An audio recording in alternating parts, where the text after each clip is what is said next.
Hey guys, in this video we're going to talk about SIJ pain in lifters and what you can do about it. Now there's two bones that look like elephant ears on either side of our pelvis. Those are our iliums. And then as you can see in the middle we've got the sacrum. And the joint between the sacrum and the iliums is the SIJ joint.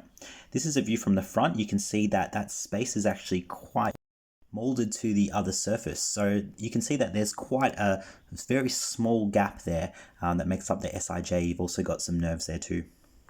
So guys, just want to show you this picture here. You can see there's quite an expansive, even comprehensive network of ligaments through the area of the SIJ.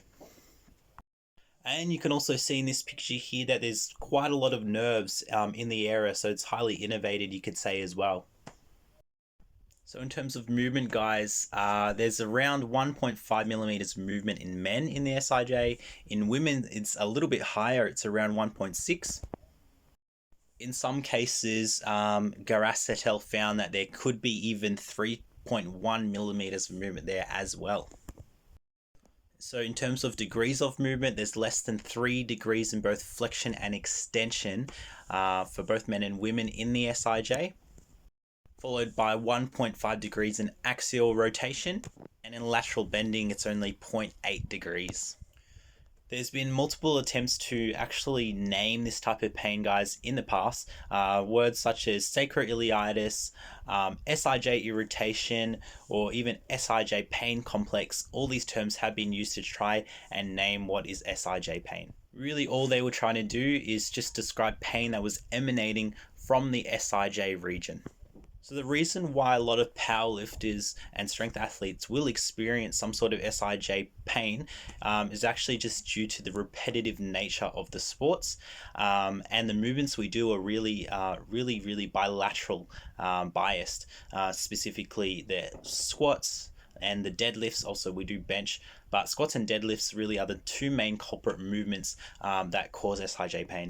Now, as I've showed you with the anatomy, with the ligaments, with the nerves, it really could be all the above structures which could cause that pain, guys. But just know that in lifters, it isn't usually a serious thing. So what can lifters actually do about SIJ pain? One of the first things is to look at your recovery rate. Recovery rate is different for all lifters. Some lifters can take a day or even 2 days to really recover from a session of heavy deadlifts or squats, whereas other lifters may take 3 to 4 days, even up to 5 days to really recover from those types of sessions. Why this is important is because if we're not fully recovered for the next session, and say we do another heavy session in the days that we're not recovered, that could mean flaring up the SIJ or even fatiguing the muscles and the tissues in the SIJ, causing pain.